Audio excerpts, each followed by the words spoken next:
మెయిన్గా కరివేపాకు అనేది మనందరికీ విటమిన్ ఏ ఎక్కువ ఉందని తెలుసు. వాస్తవంగా తీసుకుంటేనండి ఏ ఆకులోనూ ఏ ఆహారంలో లేనంత విటమిన్ ఏ ఒక కరివేపాకులో ఉందన్నమాట.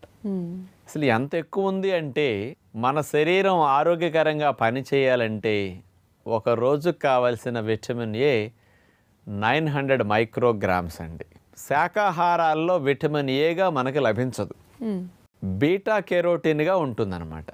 ఈ బీటా కెరోటిన్ అనేది అట్లా ఉన్న ఆహారాలు మనం తీసుకున్నప్పుడు మన శరీరం లోపలికి వెళ్ళాక లివర్లో ముఖ్యంగా ఈ బీటా కెరోటిన్ అనే దాన్ని మన లివర్ విటమిన్ ఏగా కన్వర్ట్ చేస్తుంది.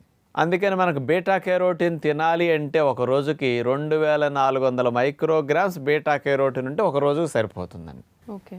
మనకి ఈ బీటా కెరోటిన్ అనేది కరివేపాకులో ఎంత ఉందంటే 100 గ్రాములు